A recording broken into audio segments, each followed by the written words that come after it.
This podcast is sponsored by Intentional Living magazine, your ultimate guide created to help infuse purpose and passion into your everyday life. From expert features that provide valuable insights to thought-provoking content that sparks transformation. This magazine and online platform is a perfect source of inspiration for those who truly believe in the power of intentional choices. So welcome to episode 3 of our amazing transatlantic podcast, Can We Just? Yeah. And what we're going to talk about today is how we can embrace individuality in the corporate world, because that's not normal, right? Mm-hmm. Because we literally put people into boxes. What is it? Square pegs into round holes. Is that the saying? I think so. Okay, so can we just embrace individuality in the workplace? Have a listen, grab a brew and see what you think. Okay, so can we just talk about embracing individuality in the corporate world? Oh my God, yes. I know, I tell you what, embracing individuality, full stop, is something that as a society, we really need to start embracing, because there are so many sectors of society that don't fit in the norm. And I think everything's changing. The paradigms are shifting and it's time for the system to change to embrace those individuals. And that is just as important, if not vital, for the corporate world. Yes. But it takes courage. It does. It takes courage. It takes passion and strength to be able to talk about this subject, because I know we talk about this all the time. We are always, with the people that we work with, our friends, clients, we love talking about individuality and celebrating the individual. And again, previous episode talked about labels. It's about take the label off and who are you? Who are you? Who are you? Who am I? Who am I? And then when we talk in corporates, then we generally work with senior execs, don't we? Yeah. But we also work with the teams that work for and with the senior execs. Now, what historically happens is that we're given a team and say, create magic with them. Oh, not even create magic. It's go do the job. Box. Yeah. Take a box and give them this training. Now, our ethos is different, and it takes courage and foresight of the organisation to trust in something new. Now, Claire, you've been a Myers-Briggs practitioner for about 1 million years. So do you want to just share a little bit about what that is, and then we can go into that? Yeah, so I discovered something called personality profiling about 18 years ago in the corporate world. And as I say, I've mentioned that I work at QVC, and they were really forward thinking in how they work with their teams. So I became a Myers-Briggs practitioner a long time ago. And this as a personal development tool was really helpful for me to understand that I am different than everybody else, and other people. We are all differences. So it allows you to celebrate difference through personality, and it comes from the work of Swiss psychologist Carl Jung. And then Myers-Briggs, mother-daughter in the 1940s, created this instrument that's been developed between then and now. And you can do it as a quiz online, but I still can teach how to find out who you are through a session that you do with me in an hour. So I have embraced that over the years, and it gave me so much self-awareness for me to appreciate myself and who I am, but also to know what my gifts are and what my weaknesses are, but then to also understand the people that I work with, the people in my family. And it's an amazing tool to help you understand that. Businesses and organizations are still not even using anything like that. They are just at the minute sticking to the same old processes, that everybody's the same. So us bringing this episode of can we just talk about individuality in the workplace? Yes, it's not just in the workplace, it's outside the workplace, but because we spend most of our time, in fact, I just looked up figures, didn't I? 84,365 hours in our lifetime in the workplace if you work full time, according to some research. So this is where it's important for us to still work with corporates and businesses to say, do you really know who your people are? Take that label off. don't just look at the tasks that need to be done in the business. Look at your people, look at what their gifts are and use their gifts. Don't try and shove them into a task or class it as a development area. And again, we all need to be developed in certain areas, but why wouldn't you use the gifts and skills that they've got for them to allow for creativity to flow naturally? So hence why we're having this discussion as well. Another figure I just wanted to push out, because we'll lead into more conversations, is 58% of workers would choose happiness over a salary, over a large salary. Wow. I know. So obviously we can delve more into that. So yeah, I was just trying to think back when I first started, when I was in a sales role, because I was so hardworking anyway and driven, I was driving, that I would have much rather have had a decent basic salary to give me that comfort knowing what was coming in all the time, rather than having commission. Yes. But again, that was about, that's a culture thing. So that's a lot of hours that we spend at work, right? And I think looking at individuality just means that the recruitment process has to just change. So almost like the CV that we look at is that CV now just seems curriculum archaic. vitae. Curriculum vitae, that sounds really sexy. But even if you think about it, I think I only had 2 CVs in my time. And literally, how stiff are they? I know. And it literally is fitting in the box. My name is Juliet Cunning. I like running. Like, here's all my hobbies. qualifications. Here's my qualifications. That I'm not being funny. I got an A level in home economics. Literally, I cannot stand cooking. I could make a shoe ring at 18. I could make chocolate leaves. Is that going to help my life? No, absolutely not. Unless you want to be But I was employed for lots of senior leadership roles, and they didn't even know that I could make a shoe ring or a bechamel sauce from scratch. I mean, seriously. Anyway. I didn't even know that. Seriously. I'm honest to God, I can. Well, I could. Again, didn't light me up, but because I couldn't speak French, I couldn't do German, which was my first language, because I wasn't allowed to, because the system didn't allow for that. So my other choice was cooking. Yes, that's how our system leads us. Yeah. And so that's where, again, when we talk about workplace and then we talk about the education system, and we are going to have guests on from these industries as well, aren't we, over the next few episodes. Where then does, in the schooling system, where do they embrace individuality? Well, they don't. Mm-hmm. They don't. And that's one of the keys. And I think that's going to be a conversation that we have next, because that's the talking about how we bring our method into schools. Yes. And it's something that we've started to do. But go back to corporate. Workplace. In the workplace, which is fed from the school system. So I guess the school system should have come first, but it hasn't. Is that the curriculum vitae is very stiff. It's very structured. And how many people...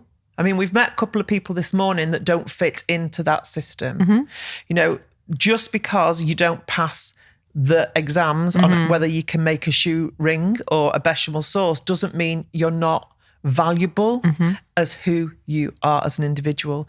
And so this means that as corporates, we need to look at the roles we need to fill and the ideal qualities that people bring. So things like Myers-Briggs, like you said, give an idea, a really good idea, but what we're bringing in to the corporate world and spearheading into the corporate world is bringing in human design into business, coupled with the experience that we've got with the Myers-Briggs stuff, coupled with the embodiment and the empowerment stuff that we do. As well as business and leadership. As leaders, business and leadership, not just training, but we've both lived that life. I mean, we've both worked in leadership positions, and we've got 50 plus years between us of business strategy knowledge and experience that we bring all of that together.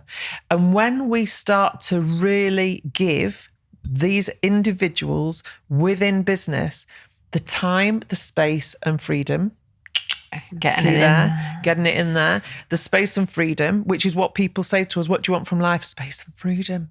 I just want space in my life. I just want to be free. But they don't. actually. Well, that's another conversation. episode. Is that they are wearing the labels, they're wearing the mask. We've talked about this before. They're really capable people in a role with the label, but they're shutting off a part of themselves while they spend those 8 million hours in the workplace. So they're not authentically them. They're not actually being their true self and shining like they should, or like they were designed to. And so that's a big shift. Like you say, some of them aren't even looking at the likes of Myers-Briggs. So to bring this in is almost like, whoa, oh my God, hold on, Tiger. Yeah. What are you doing?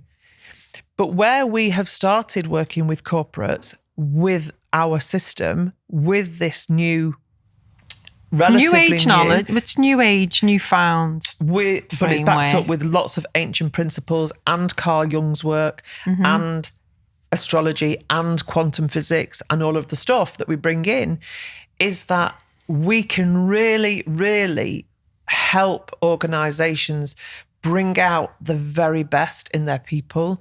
And actually, rather than trying to shoehorn them into a role, is almost like create the perfect role for these brilliant individuals within the organization, because doing that empowers them, allows them to shine as they are supposed to shine. They were always, the world, we haven't been brought on this earth just to do.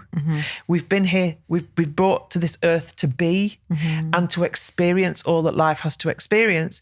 And what we're doing is all this automation. It's almost like, I want to say REM. I don't know where I've got that from, but it's almost like we're like robots. Yeah. No, we're here to be the people that we were born to be. Yeah. And that means being our brilliant, true, authentic self. And so many of us, if you remember the clocking in machines in the old days, some people might not recognize still that. have that. So you clock in and it's almost like you clock in and you leave your bag at the door along with your personality, along with all your gifts, along with all that, and you literally go into autopilot. That doesn't do anything for productivity. That doesn't do anything for sustainability. That doesn't do anything for energy, and the energy in the world doesn't light anybody up. And we don't want to spend how many hours? 8,000 hours. 84,000. 84,000 hours in a lifetime switching off from the person that we were born to be. So what have we seen? Like literally we've worked with some amazing people over the summer and just reintroduced them to key aspects of who they are. And what have we seen in terms of results? Yeah. I mean, the clients that we've worked with, I think it's probably over like since we did the first retreat last November, and we can see the difference on the people that came on that retreat and the difference in their lives, but especially with the client that we're working with now, and we'll call her Jay for now, and just working with us for 5 weeks and allowing her to rediscover who she is based on her human design and her soul's purpose, that she's been able to turn results around with her team in the business within 2 weeks. And she's now doing what she needs to do in a totally different way, but she's still getting better results because she's been allowed to feel instead of just think into what she needed to get done. And responding and using her energy in a really empowered way, rather than hustle, rather than pushing, rather than beating people up with metrics, because the corporates are literally they're here to deliver results. They've either got shareholders or they've got a board that they need to deliver results and targets and results and targets and results and targets. And that is not necessarily by pushing, because pushing will take people out of alignment. And actually just by reintroducing and reconnecting with their strategy and their personal strategies and their personal authority and bringing it all back here to the person meant that there were some lights that we could switch on. Yeah. And we could see the light bulbs go on and go, oh my God, I could do this. And literally reframing, switching on the gifts that she's always had, that she'd clocked in at the door because it wasn't the corporate way, has now been re-engaged. And we've had 20% increase in performance and productivity in 2 weeks. Now, And that's one person. That was just changing a couple of things and having those realizations and insights that she's got that. And it's been really easy for her because she's living with her gifts as opposed to trying to fit in and push for results. And it's the same with most things. If you nurture and you connect with your people, whether that's students or team or family, you nurture, the results will come rather than push, focus on the results. And I think the other thing there is when we talk about personal development in the corporate world don't have a budget for that. Some of them do, but it's known as training, and then it's you've got to do it in this many hours at this time and all of that stuff. So yeah, agreed. So, but where I was going with that was more about when we go in and say it's about increasing performance. Yes, it's a completely different sell, and it's not that we want to sell. It's about there's investments to be made to increase productivity and performance by investing in the personal development. So no matter which budget it comes from, which wooden dollar we're taking the budget from, it's, are you as a corporate organisation brave enough? Do you care enough about your people to want them to do well so that they can do well for your organisation? And are they worth the investment? What we're saying is invest in your people and they will return you a fantastic return on average capital employed. In fact, was it, what was the research, Claire? Every pound spent. Oh yeah, that was for every pound spent in your well-being of your people, you get £5 back, but it's more than that now. Yeah. So it's like a 20% return. Yeah, I don't know if that was Deloitte or Turner and Townsend, something like that. Yeah. I think it's more than that now. And again, it's going back to well-being and the strategy in corporate, in any company, the well-being of your team, the well-being of your people. If you look after that, and we'll do another episode on the 8 pillars of well-being because there's all different aspects to it. If your people are well, if your people are treated as individuals and celebrated for their differences and their gifts, then the energy of them and the business will fly and expand. Absolutely. We're all about expansion, aren't we? All about expansion. And just the investment, regardless of what pot it comes from, regardless what you label it, well-being, personal development, training, HR, whatever it is, by making it happen, you will improve productivity, you will improve staff retention, you will improve your sickness rates, you will improve return, you will improve your sales figures, you will improve staff morale, creativity, new ideas, well-being. People will then want to come and work for you because you're a great place to work for. And you can see it. I mean, we're working with a couple of organisations at the minute who are embracing the work that we're doing because it is different. It's very real, but it's also soul-led and what you'd say is spiritual. But we are spirits. We are energy living in these bodies. No matter what you say, we are energy. And that's the education piece that we'll go in with, and we'll help individuals and help teams thrive in business. So yes, we're being quite brave. Some people might listen to this podcast and they'll be like, what are these two talking about? Well, if you want to know more about what we're talking about, we've got a lot of information on our website, haven't we? And we've got the human design charts that people can access for free. We have. And also... Where you've said spirituality... go on, let's talk about that. That will make people go, what the hell? You're off your rocker.